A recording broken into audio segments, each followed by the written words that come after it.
It's my pleasure to bring us Dr. JZimring, who has a PhD in immunology and an MD degree as well, both awarded from Emory University.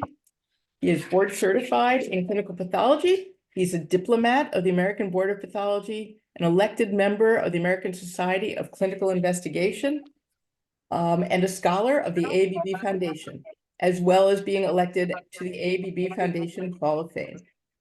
Dr. Zimring has previously held faculty positions at Emory, where he was awarded the Crystal Apple for excellence in teaching, and at the University of Washington. Currently, he is a professor at the University of Virginia, where he holds the Thomas W. Tillack Chair in Experimental Pathology. Dr. Zimring has maintained an NIH-funded laboratory for over 20 years. He's published over 190 research articles and pursues research in transfusion medicine and diseases of the blood.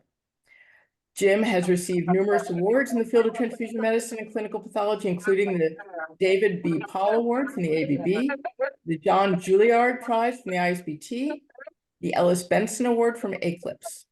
He teaches graduate level coursework both in blood biology and in critical thinking and the practice of science, and has published 2 books in this field, What Science Is and How It Really Works from Cambridge Press, and Partial Truths, How Fractions Distort Our Thinking from Columbia University Press. Today, Jim will treat us to a presentation on metabolic regulation of glucose metabolism in red blood cell storage. Jim, the floor is yours. Thank you, Claudia. Can you see, I still can't figure out these screens. Are you seeing the projection of the presentation? Yes, we are. Okay. Thank you for that very kind introduction. I'm grateful to be invited to talk to your group, I'm a little bit tired and therefore kind of snarky. So thanks for putting up with my sense of humor. What you're looking at here, for those of you who do not know Charlottesville, is an aerial view of the University of Virginia. This is the lawn here that was designed by Thomas Jefferson, regrettably, and built by enslaved labor. But St. Thomas thought that students would live in these little rooms and then spontaneously, due to scholarly impulses, would aggregate in the rotunda and have erudite lectures and discussions about rational philosophy. Unfortunately, as you might predict, with college students being who they are, this is basically a drunken bacchanalian party every Saturday night, but it is what it is. And for those of you who have not been to Charlottesville, please come visit. Okay, so I am going to talk today about, disclosure. So I am a founder of a company called Svalin, which focuses on developing antimalarials for G6PD deficient patients. And nothing I talk about today will be related to that technology. So in the United States, these numbers change year by year, but we transfuse approximately 5 million recipients per year, so 1 out of every 70 Americans, give or take, with red blood cells. And as everyone I'm sure is quite aware, no one has done a transfusion in the United States since basically the 1930s. And by transfusion, I mean the donor and the recipient are laying next to each other and you're anastomosing their arteries and vein together. Claudia, I'm assuming you don't do that in the University of Minnesota hospital system. Is that correct? All right. So in any event, in order to do a transfusion, we collect blood, right? We store it for up to 42 days in the States, 35 in Europe, depending on the storage solution. And then we transfuse it. And so what that means is that the blood, which is metabolically active, sitting in a solution of glucose, is generating waste product and undergoing cellular damage and metabolism for up to 42 days with no liver to detoxify the waste product and no kidneys to filter them out. And so when you transfuse a unit of blood, to be fairly non-poetic, you're putting in a life-saving bolus of viable cells and a bag full of cellular excrement. In also a bunch of damaged cells, which have had a hard time probably with this insult. And so what is in the bag and what the patient is getting is a very complex question that the field has been focusing on since the beginning. Now, there is vociferous debate whether giving old blood, giving young blood has any effect on health outcome. And I am not going to get into that quagmire today unless somebody really wants to, but I think it's fair to say that all of us want as many red cells to circulate as they can, because certainly red cells that aren't circulating are not delivering oxygen to tissues. So the term that's been used over the years is the storage lesion, which is just a catch-all phrase for what happens to a red cell when it's sitting in a bag of blood. And the storage lesion has been characterized from multiple different angles. Certainly, it's been known since the beginning, the changes in metabolites, ATP and 2,3-DPG are what would initially have been measured. When I say the beginning, I'm talking about just around World War II when they started storing blood. Changes in the red cell surface biology, it's well known that phosphatidylserine comes up, CD47 goes down. There are senescent antigens that appear, glycosylation changes. Any of these might be responsible for red cells not doing well after you transfuse them. There are alterations in morphology. So if you look at red cells stored over time, on average, right, they go from these happy little biconcave discs to these sort of acanthoic, spiked things, and ultimately what I call a beach ball. Remarkably, by this stage here, they can actually recover after transfusion, but after this point, they clear. And so, what you need to understand is that anytime you give a unit of blood, on average, 25% of the cells clear within 24 hours. So so if you give somebody 4 units, you are actually stuffing an entire unit of blood into the reticuloendothelial system within a very short period of time. And so understanding why these red cells clear, what happens to them, how their biology works, is one of the areas that the field focuses on. So I want to take you back to earlier days in your education, or maybe currently for those of you who are metabolism lunatics, like I am, and just orient you to red cell energy generation. Red cells are funny little cells. They have usually they have no mitochondria. There are dyserythropoietic states where the mitochondria are there, but usually no mitochondria. And so the only way they generate energy is through metabolizing glucose, and mostly through glycolysis, right? Where you generate 2 ATP and you generate an NADH, but it gets consumed by lactate dehydrogenase. So really the net is you get 2 ATP per glucose molecule, and then your lactate gets excreted. However, a small amount of the glucose, on an average day around 10%, enters a second pathway, which is called the pentose phosphate pathway by some, the hexose monophosphate shunt by others. And what that does is it generates NADPH in addition to ribonucleic acid precursors. And that NADPH is the sole electron donor for antioxidant pathways in erythrocytes. And so it drives so historically people have focused on glutathione and glutathione reductase, which uses NADPH as a cofactor. But we now understand there's a whole panoply of antioxidant pathways present in erythrocytes that all require NADPH either directly or through glutathione to keep a red cell from dying from its oxidative stress. Because remember, a red cell has one heck of an oxidative burden. It's carrying a ton of iron, and every time oxygen comes on and off, 1 in every 8 times, there's an imbalance in its electrons, and it generates a superoxide and a methemoglobin, and the red cells constantly need to handle this, including when they're sitting in a bag. Now, you'll notice that the first enzyme in the pentose phosphate pathway, which is glucose-6-phosphate dehydrogenase, is actually the most common human enzyme deficiency. And it's present in roughly 5% of all humans, right? So 500 million people worldwide, focused in ethnic groups that historically developed in the presence of malaria geographically. And so it's thought to have been an adaptation to plasmodium infection, but is present in our population, and it's quite a new topic of interest. So understanding that these cells from a G6PD deficient person are impaired in their ability to antioxidize, and that the storage lesion is an oxidant insult. We asked the question whether G6PD deficient blood stores worse than non-deficient blood. And this is a paper that there's a collaborative group between Columbia University here and some other New York centers. And we basically did storage of blood followed by chromium, 24-hour chromium recoveries. And on average, it is the case that G6PD deficient individuals, their blood stores worse. By that, I mean there's less post-transfusion recovery after storage. And this is roughly a function, not exclusively, of the actual G6PD activity.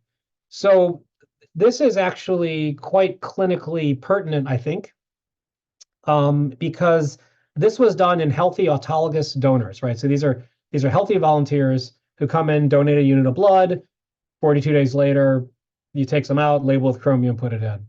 But a separate group at Emory and other places looked at the transfusion of G6PD deficient red cells in children with sickle cell disease, which is itself a massive oxidative environment to transfuse red cells into. So now you're taking G6PD deficient red cells that not only have been sitting in a bag oxidizing, but you're putting them into a patient with a lot of oxidized biology going on. And they saw, now here they did not do chromium studies for ethical reasons, but they saw a dramatic decrease in the post-transfusion survival of a hemoglobin bump in the patients that were getting G6PD deficient blood. And this is very important. Now this becomes very important and less controversial, right? Because you have patients here who are quite ill, who need red cell exchanges to maintain their physiology, and in whom iron overload can be a problem. And so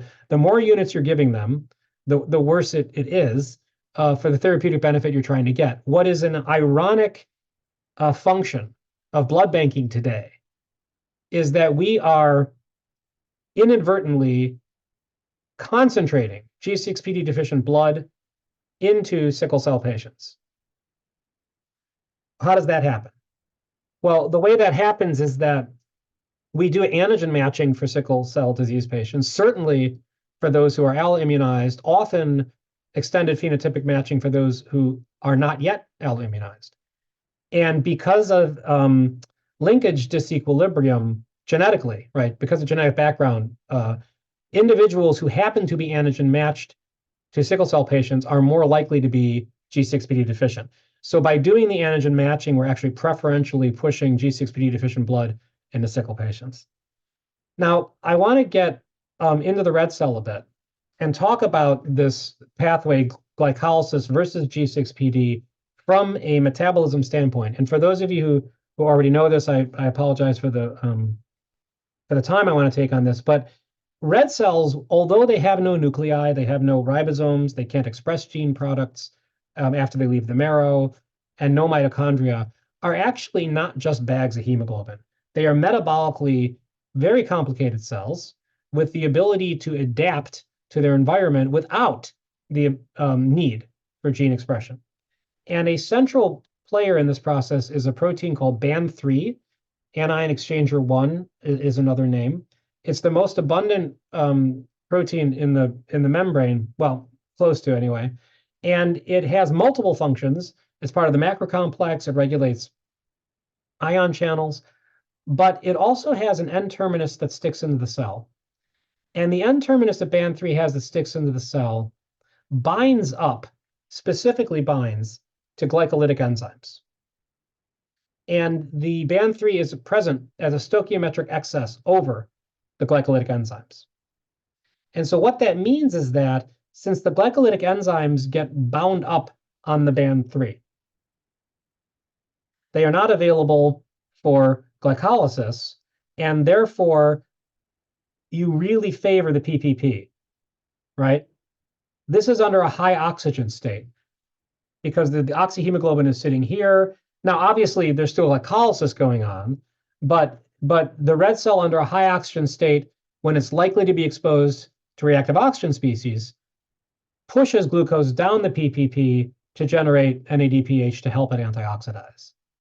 However, when you are under low oxygen saturation, the deoxyhemoglobin binds to the BAN3 more tightly than do the glycolytic enzymes.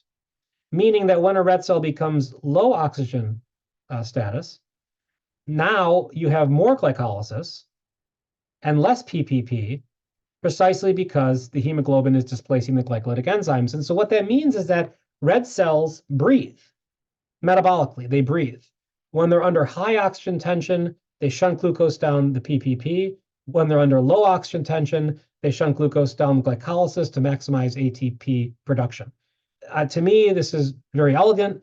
It's a part of our normal physiology, but it also is at play, right, in blood bags where we store blood. And there may be people on the call who are familiar with the fact that there is a blood product on the market by Hemonext, I think they still call themselves, which is basically hypoxic red cell storage. So that they basically said that I'm going to get red cells hypoxic and they will store better because they're not undergoing the oxidative insult of having all that oxygen in them.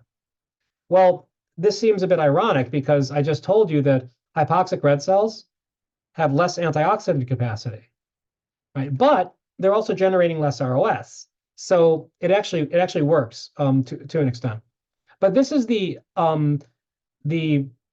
physiological metabolic programming of a red cell I want you to keep in mind for the rest of the talk, because it's central to evolving conceptions of how red cells store and, frankly, how they work anyway. Now, Claudia knows I am a mouse biologist predominantly, but I'm not here to praise Caesar. I'm here to bury him.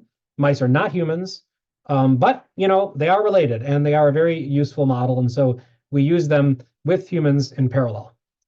And so when you take mouse red cells, just as with human red cells, and you store them under hypoxic conditions, you get a better post-transfusion recovery. And we do metabolic analysis of these cells with C13-123 glucose. So this is non-radioactive metabolically labeled glucose, such that when the glucose goes down, the PPP, it generates a different size to mass ratio than when it goes down glycolysis. And therefore, we can look at flux in the two pathways.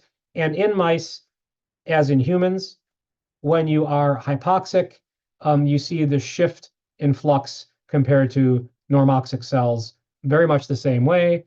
And with the predicted alterations in the size to charge metabolites and higher glutathione when you're hypoxic. So basically, the mouse, whatever its biology may be, recapitulates this human band 3 situation, which I'm going to call the hemoglobin oxygen switch. But this is what we're going to be modeling. Now, we can do things to humanize the mice to the extent that we don't muck things up. And so a series of mice were made by Philip Lowe, not by me, in which his group took the N-terminus of band 3 and replaced it with the mouse band 3 with the human N-terminus.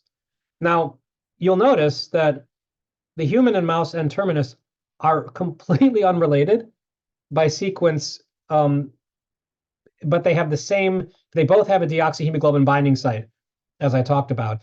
And I'm not going to go into the biology of this right now, but to the best of anyone's ability to determine, it's actually the richness of charged amino acids in this region that is more important than the exact amino acid sequence. Whatever I want to say about it is that the mouse and the human sequence serve the same biological purpose despite their lack of amino acid homology. So what Phil did is he replaced the mouse sequence with the human sequence, and he made a series of animals, one with the human sequence, and then another one where he had deleted the deoxyhemoglobin binding site. So maintain the rest of band 3's activity, right?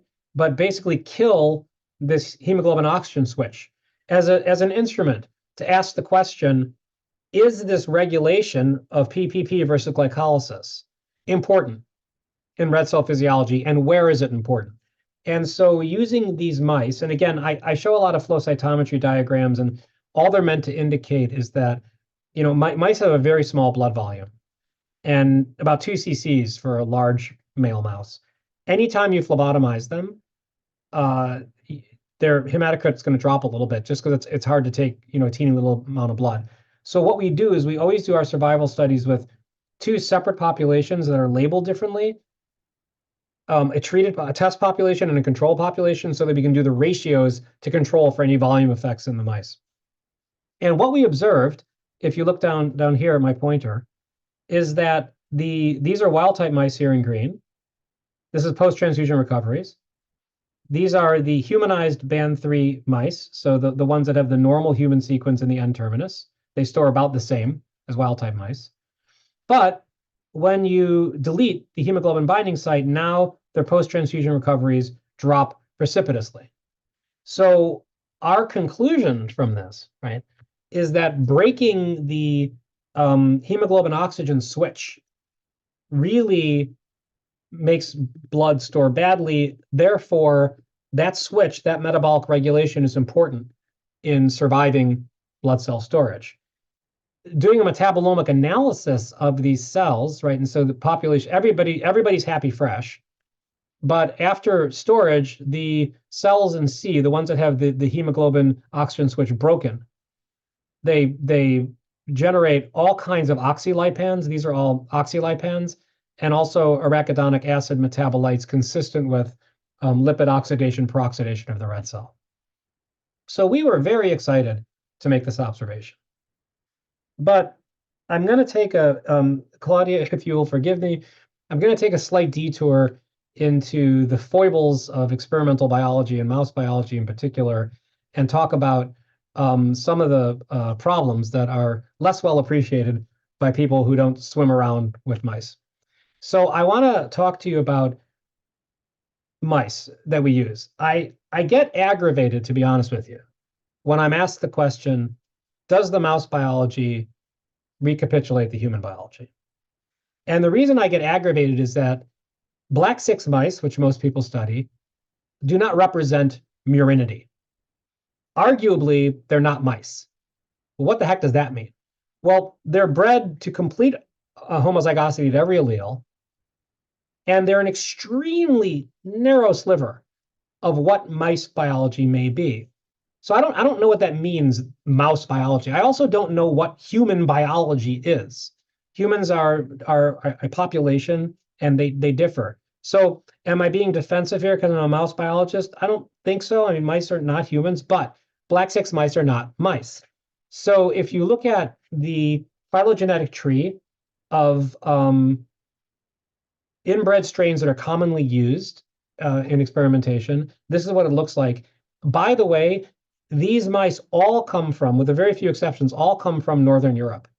Actually, our inbred strains of mice were derived from mouse fanciers in Victorian times, who had all these little societies where they would breed mice to look for different colors and all that kind of stuff. And then they got imported to Maine, to Jackson Labs initially. And so these are even though this is the phylogenetic tree, this is a narrow group of mice on Earth. Nevertheless, this is what we have access to. And so we wanted to ask the question, how is blood storage different across the genetics of our available murinity, and not be myopic with black 6? Now, mice are really quite particular in their ability to be bred to isogenicity. I'm sorry, to being homozygous at all loci. Very few mammals can do that. If you start back-crossing mammals, they start to fall apart. I'm going to break protocol here since we're Zooming and ask someone on the call to unmute themselves and identify this individual. I'm guessing it's a Habsburg. It is a Habsburg. It's the Habsburg jaw. He has the Habsburg jaw, approximation. This is Charles II of Spain, the last Habsburg, who was basically a lunatic, regrettably, not his own fault, and is probably the closest that humans have ever gotten to being backcrossed. And this is, he would have been completely dysfunctional, more or less, as a human. So humans cannot tolerate this kind of genetic simplicity. Okay, so there. So what you're looking at is 3 separate experiments, and we showed all 3 experiments because there's a bit of noise in here, where we took multiple strains of mice and stored their blood and then did post-transfusion recoveries. So as in humans, by the way, because humans vary in their blood donor capacity, there's a huge variation within mice. And each of these strains of mice, we chose them not only because they were around the phylogenetic tree, but because for each of them, their entire genome has been sequenced. So that gives us a lot of analytic power as we look at them. And so we started doing GWAS studies between the different strains where we crossed F2 animals, looked at the variety of storage, and tried to do genetic mapping. And I will, in the interest of time, I will spare you all the nitty-gritty details of this because they are published. But when we did a QTL analysis between Black 6 and FEB mice, we got a hit, a screaming hot hit on chromosome 1. Now, all of us that do science or clinical work really deal with the statistics of probability of type 1 errors. This was a happy day in a way because the p-value was 8 times 10 to the negative 38th. This could be by chance alone, but we're reasonably confident it is not. The bad news is chromosome 1 is a big chromosome in mice, and it took us about 5 years of backcrossing and congenesis to really isolate what the gene is. But the gene responsible for the good or bad storage between FEB and Black 6 mice on chromosome 1 is STEAP3. So STEAP3 is a ferry reductase that is involved in erythropoiesis and regulates iron uptake and loading onto hemoglobin. So it actually changes the biology of the whole red cell compartment. We also observed that STEAP3 is active on the surface of mature red cells, and we don't know either way why it's responsible. But remember that QTLs, right, will never get you past correlation. In order to test causation, you need to intervene experimentally. And so we did that. We took Black 6 mice in blue, and we transgenically overexpressed the STEAP3 variant from FEB in them so that the activity of STEAP3 went up. And when we did that, the storage of the blood decreased when they overexpressed STEAP3 as an isolated transgene. So we really were able to identify STEAP3 as being important in this process. I'm taking a very circuitous route here, but I promise you I will come back. And basically, what do we know about STEAP3? Well, mouse and human both have STEAP3. It's 85% identity at the amino acid level. There are at least 64 non-synonymous SNPs in humans. And there is a family that is described that is a missing STEAP3, a consanguineous family. And they have an anemia that is essentially the same as the phenotype of STEAP3 knockout mice. So again, mice are not humans, but to the ability of ours to determine, STEAP3 plays a similar role between the species. We have not yet asked the question, the field has not yet asked the question, how human STEAP3 variation affects human blood cell storage. I take that back. The field has not yet published the answer to that question. We have the answer to that question by working with the REDS cohort, and if we have time, I'm happy to talk about that later. But suffice it to say that this turns out to be an important gene in blood storage and probably blood biology.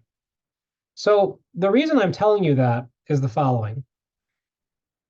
These 3 strains that store very well have low STEAP3. All the rest of the strains that store less well have high STEAP3. Now, obviously, there are other genes regulating blood storage besides STEAP3, because once we normalize them, there's still all this variation, and we've now mapped out some other of those genes. I'm not going to talk about those today. But I want to call your attention to these animals here, 129 mice. And there is, again, for anyone who's doesn't live in mouse land, 129 mice are very special animals. And the reason is that when the ability to make knockout mice was first invented, right? So we're going back to the 70s now. 129 mice was the only strain from which embryonic stem cells were available, right? And so that the only way that you could actually make knock-in mice, which means that historically, mice were made with 129 embryonic stem cells. So they have a 129 genetic composition, and were then back-crossed on the Black 6 mice. Usually for 10 or 15 or 20 generations, presumably to wash out all of the 129.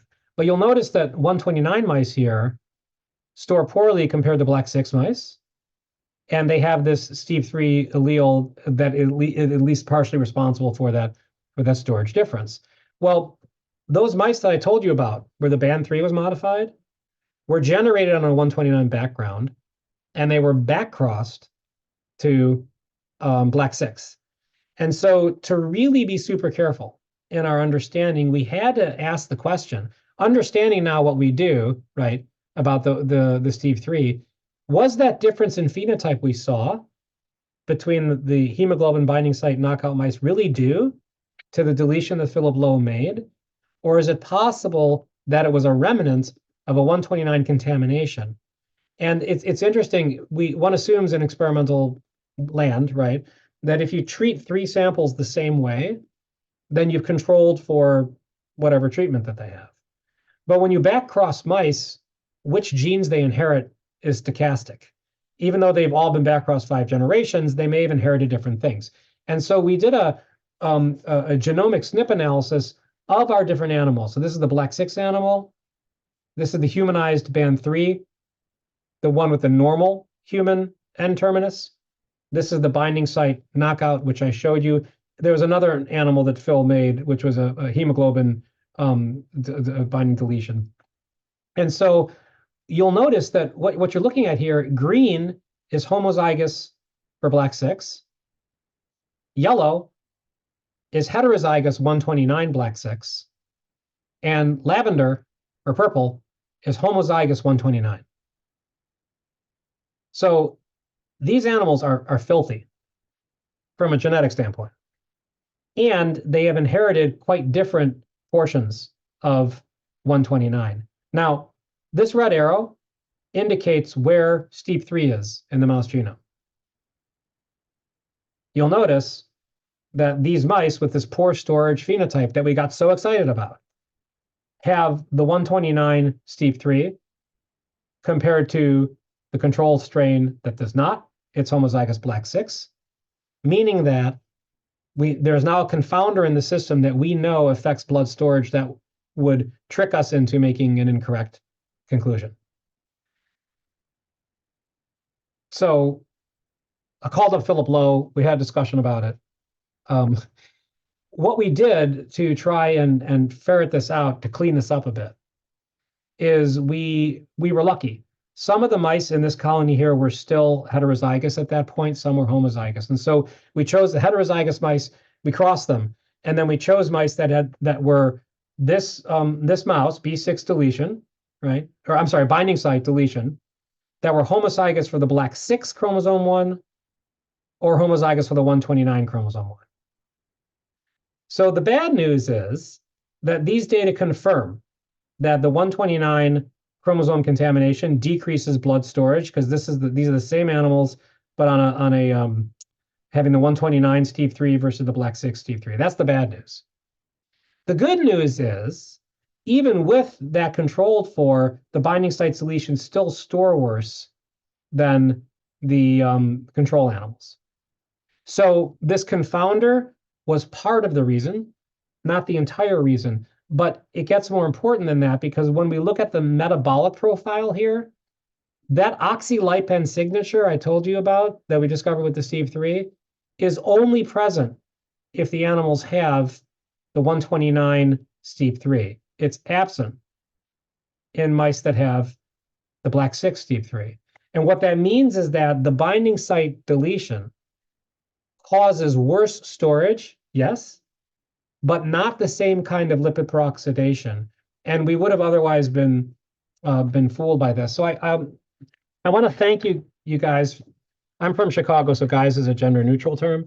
I want to thank you guys for letting me go into that foray on the foibles of mouse biology, because regrettably, these types of issues are seldom controlled for in mouse land. And anytime you read a mouse paper on a mouse that was made on a 129 background and backcross, you always have to ask the question, are 129 mice different than black 6? And if so, is there a risk that there's a contamination? We published this. The story I just told you, we published those data specifically and showed how we would have otherwise been fooled, just as a reminder. Because the people in the mouse field know this, but it's less well appreciated. So didn't mean to sound preachy there, but I'm very passionate about these types of confounders being paid attention to, because frankly, they're not. People buy mice, go off to the races, don't even think about it. All right, so back to humans. And again, I make the joke that I don't like doing human studies, Claudia, because as you know, humans are a very poor model to understand mouse biology, but you do what you have access to. So people on the call may know there's been this massive REDS consortium that's been going on for a number of years now. I'm not a formal member of REDS, but I contract with them, so to speak, as a collaborating scientist. And what REDS did is they collected units of blood from 14,000 donors at 4 different centers. And they measured in the bag hemolysis. Now, in the bag hemolysis is not the same as post-transfusion recovery, but it's a surrogate. And then but we got genomics and metabolomics data on all 14,000 people. And then they recalled the 5th and 95th percentile and did more detailed studies on them. So Angelo D'Alessandro has really driven this work along with Paige Greer, but doing a GWAS study of what polymorphisms are associated with poor or good storage of human units by this metric at least. One of the major hits that came out metabolically is sphingosine 1-phosphate. Now, sphingosine 1-phosphate is a lipid metabolism, is a lipid metabolite. Why is that important? So now I'm bringing it back around to the beginning of this talk on the oxygen switch with band 3. The reason is because it was published in 2016 that sphingosine 1-phosphate promotes glycolysis and decreases the PPP by affecting that oxygen switch I was telling you about. And so then it is now let's put them all together. Because even with the 129 confounder, we demonstrated in mice that when you break that band switch, you mess up blood storage. And sphingosine 1-phosphate changes that switch so it can't function normally. The hypothesis then that sphingosine 1-phosphate is a natural lipid metabolite that negatively affects blood storage. So this is for those of you who know Angelo, this is an Angelo figure, everything on Earth in a heat map. I'm not mocking it. It's lovely. It just, in the interest of time, we're certainly not going to go through this. But Angelo was able to demonstrate that when you add sphingosine 1-phosphate to human blood and store it, indeed, you see this increase in glycolysis and a decrease in the pentose phosphate shunt, which means a decrease in the ability to handle oxidant stress biology. So this is as far as one can easily go in humans. Getting permission to do chromium recovery studies in the same donor with blood that's been incubated with sphingosine 1-phosphate or not, right? So you'd have to use 2 different radiolabels, is very challenging. So we went back to the mice. And so if we take mice that are either good storers, the Black 6 mice, or poor storers, the FEB, either of them, and we add sphingosine 1-phosphate to the blood storage, as predicted, it causes a decrease in post-transfusion recovery and has the same kind of metabolic profiles that we would predict from our other studies on the band 3 switch. And again, I apologize to people because I don't have time, and maybe you wouldn't even want to hear the metabolic chapter and verse, but the basic message here is that sphingosine 1-phosphate, which came up on this human hit, right, changes human blood biology in vitro in a way that would predict poor post-transfusion recovery, and does the same thing in mouse blood, and indeed causes worse post-transfusion recovery. Able to show then conversely, so let me take a step back. Just because adding more of something has an effect doesn't mean that that thing has an effect normally. Right? It doesn't mean that the levels of sphingosine 1-phosphate generated in a unit of blood normally have that effect. So the mice we then tested was mice missing sphingosine 1-phosphate kinase. And so these animals don't generate. So we're basically having animals where they don't make the normal amount. And what happens is that they store better, right? So if we add it, it stores worse. if we knock out the ability to make it, it stores better. And this is actually looking at the sphingosine-1 phosphate in the unit. So indeed, these kinase knockout mice don't make much of it. And if you look at the metabolic flux in those red cells, as predicted, the knockout mice have altered PPP and glycolysis in the direction one would predict. So what we're saying here is that we're putting the pieces together. Sphingosine-1 phosphate came out as a hit in the human biology, predicted to have worse blood storage.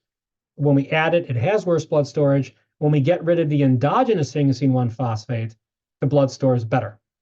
So this brings then to the question of, in human blood storage, right, does variation in sphingosine-1 phosphate affect blood storage? And if so, are there genetic regulators of that variation that are responsible, at least in part, for the biology?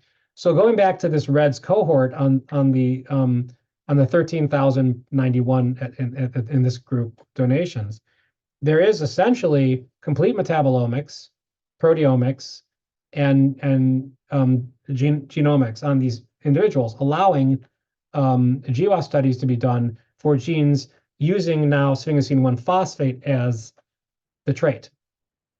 So when this paper was published in 2021, one of the hits that came out quite strongly was MFSD2B.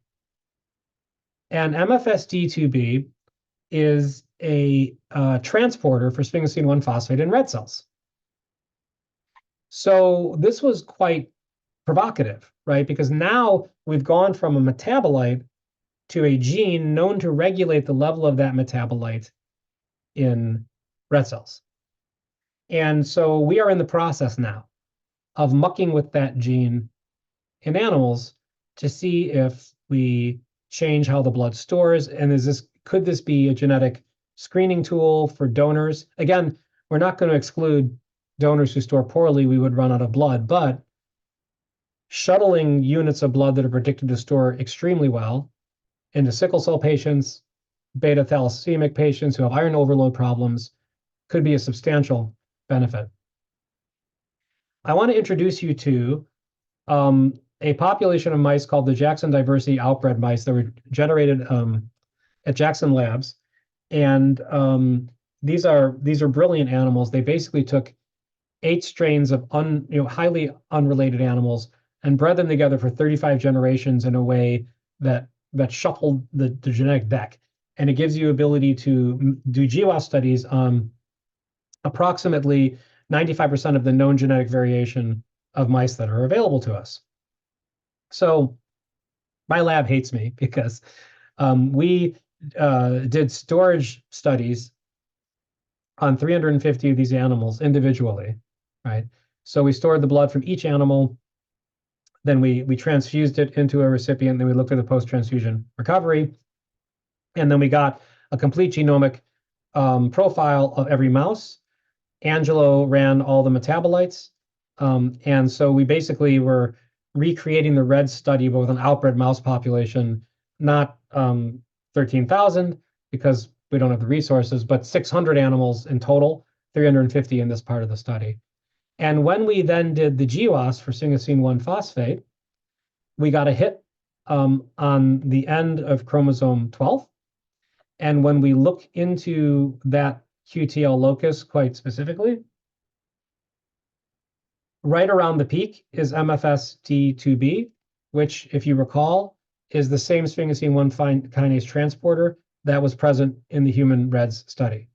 So, mice are not humans, to be sure. No one knows that better than I. And I've always felt that it is the obligation of the mouse biologists to push as hard as they can to show that their model is irrelevant. All I will say is that despite trying very hard, we have failed, in this case, to show that the model is irrelevant. The murine and human biology appear to line up quite nicely around this metabolite, sphingosine-1 phosphate, and this particular gene product known to regulate sphingosine-1 phosphate levels in erythrocytes. So in conclusion, first of all, I think that it's fair to say that there's a lot of data now to demonstrate that the balance between glycolysis and the pentose phosphate pathway is critical for red cell storage, and that this is a new metabolic insight that we have, much more sophisticated than ATP, TPG, whatnot. And it predicts, therefore, that anything that affects this balance is likely also to affect blood storage. And there are a number of things that can affect this balance between glycolysis and the PPP. For example, right, sphingosine 1-phosphate, which decreases red cell storage, presumably due to the oxidative damage, even though they increase their ATP production because they can't handle the oxidant stress. So this talk basically instantiates sphingosine 1-phosphate as one of these players, but broadens the hypothesis to any metabolite or drug, for that matter, that may affect that pathway. However, diminishing the PPP by hypoxia to favor glycolysis still improves blood storage because the hypoxia prevents ROS generation that the PPP is required to detoxify. This is why the hemonetics system still works, but this will not be the case, right, in normal blood storage, non-hypoxic blood storage. And then lastly, genetic polymorphisms affecting sphingosine 1-phosphate may affect donor storage variability, including all the other polymorphisms that we may find there around the oxygen switch. By the way, of course, this is also relevant to normal physiology, right? We would assume that humans with variability in their sphingosine 1-phosphate have alterations in how their red cells handle oxygen tension-based PPP glycolysis distributions. And Angelo D'Alessandro, one of my very close collaborators, studies this in the context of physiology medicine. Angelo, who I love and adore, is a lunatic. He actually got students from the University of Colorado to volunteer for a study where they basically went from sea level to 13,000 feet altitude within a couple hours, and then they were measuring their blood, without oxygen. Lunacy. Anyway, so I want to recognize that obviously one does not do these studies in isolation. I have wonderful lab mates and colleagues at the University of Virginia. We collaborate with Paul Buehler and Joseph Cow at the University of Maryland, who do a lot of our EPR analysis of ROS generation, which I did not talk about today, but they are part of these studies to be sure.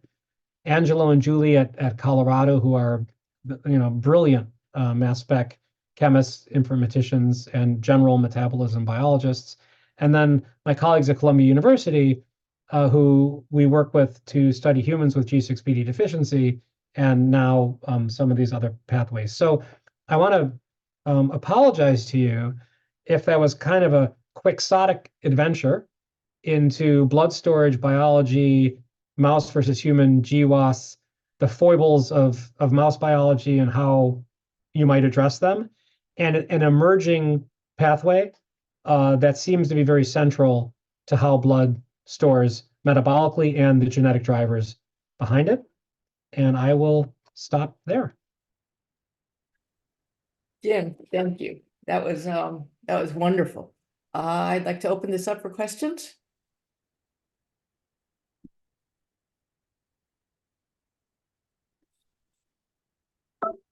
Anyone? If you're raising your hand, I'll ask a question. Can you hear me? Thank you. Jesse. So clearly I'm not a transfusion medicine person, but has anybody done anything simple with the blood as you collect it, like purging with nitrogen in order to reduce the oxygen or remove the oxygen during collection? Has any studies like that been performed? It seems simple. Yeah, so actually, when I was showing hypoxia data on the mouse blood, we bubble argon through it. Okay. Yeah, and that's how we make it hypoxic. And that, by the way, that was the initial. Jim Aubuchon and Larry Dumont did this in the initial days of the anaerobic storage. They called it anaerobic, but the hypoxic storage systems. Bubbling argon through blood is not ever going to be done at scale. So the way that the Hemonex people do it is they have a filter that uses iron chemistry to deplete the oxygen of the blood at the time that they collect it. Okay. And so, that is now an FDA approved product. Claudia, I don't know if y'all are using it or not, but they're making the argument that it is, superior. Obviously, there was concern, especially in the trauma community, that if someone is exsanguinating and you pump them full of deoxygenated blood, are you going to be putting them at a disadvantage? Because, how quickly does it pick up its oxygen carrying capacity? And apparently that concern, although theoretically of merit, is not a problem. Okay. Thank you. Thank you. Thanks. Khalil? Yeah. Hi. Is it true that an individual who has had malaria in the past can never be a blood donor? I mean, that's what I had heard. Is that true, or am I wrong? Not never, Claudia. I'm going to let you answer that though. No, not never. If you are positive for malaria, you're not allowed currently. But otherwise, the rules apply to whether you've lived in a malaria endemic zone, and in which case you are deferred for 3 months. Okay. All right. Thank you. Sure. John? You're on mute if you're speaking.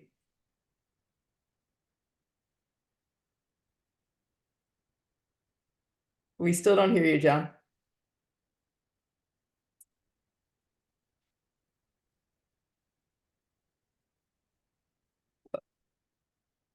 Are you still there, John?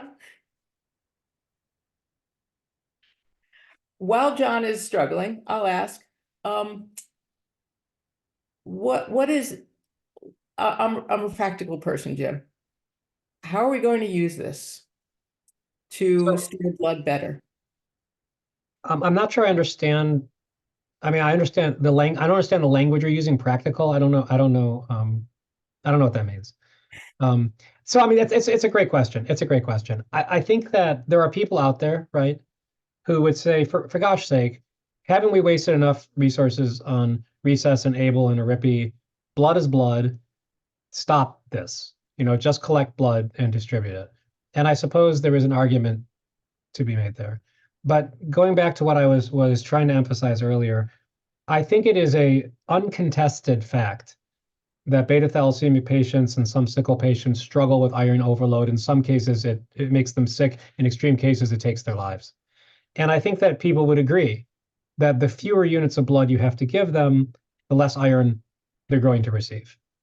So if we understand genetic and metabolic predictors a priori of which donor's blood is going to store better or worse, and we can specially adapt those units to the patient populations who would benefit from them, it is my opinion that that is of practical benefit. So you're also saying that fresher blood for this population would be better? I'm not, because these polymorphisms we're talking about that predict blood storage it's not a matter of age, right? It's a matter of the biology of the unit the person is getting. In a way, it's funny, right? Because when I talk to transfusion folks, there's a resistance to this, which is fine because it takes resources, of course. That having been said, I have to admit it's ironic and funny, Claudia, that people talk about the revelation of personalized medicine, because blood bankers have been doing that since 1904, right? Every ABO unit, and now extended phenotypic matching, right, is personalized medicine taken to an extreme.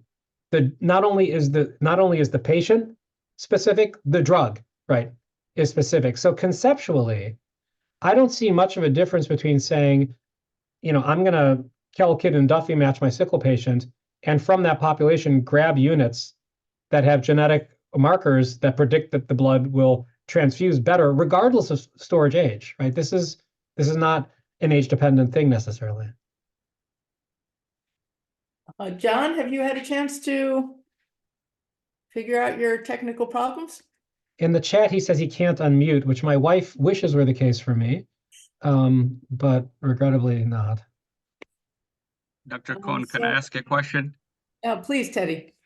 Yeah. Thank you, Dr. Zimring. This is Teddy, one of the transfusion fellows. I have a follow-up question to Dr. Cohn because I was thinking the same thing. Could this understanding of metabolism, do you think that could be used to extend the 42 days? That's a great question. First of all, I think there are ways to extend the 42 days if that was necessary. And certainly these types of biologies are attractive targets for doing so, right? Because there's additives you can put in the bag, we can modify the solutions, et cetera. That having been said, having spent 8 years at Bloodworks as a chief scientific officer and suffered endless, chronic, ad nauseum planning committees around the logistics of blood distribution, it's unclear to me that in our current circumstances, extending blood storage past 42 days is something people would really find to be useful. And most blood nationwide is used by 21 days. That's right. What's ironic, at least in the Pacific Northwest when I was there, right, is if you're at a major trauma center, you're going to get extremely old blood because they would send blood to the rural areas where it's not used. And then right before it's outdated, they would ship it back to Harborview and we'd pump it into motorcycle victims, accident victims. I'm not sure if that makes a difference. But again, there are people out there who would argue about the quality of the blood, but I don't think platelets are different, but we don't run out of, to my knowledge, Claudia, you can correct me, we don't suffer outdating loss of red cell units that frequently. Yeah. No, it's not a problem, mostly. There's another question in the chat, Jim. Does this presentation suggest that molecular and genetic testing should be incorporated in the screening process? Yeah, so thank you. So it already is, right? We already test for multiple pathogens. We already test for ABO. We often test for Kel-Kid Duffy.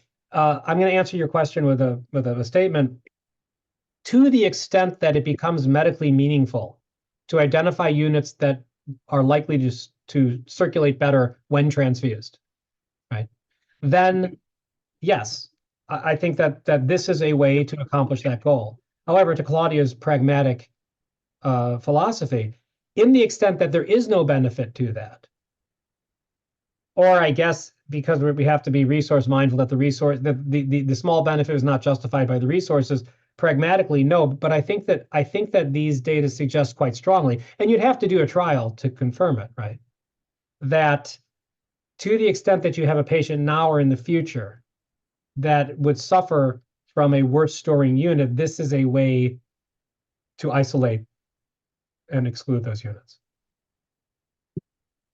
Jim, we're about to run out of time.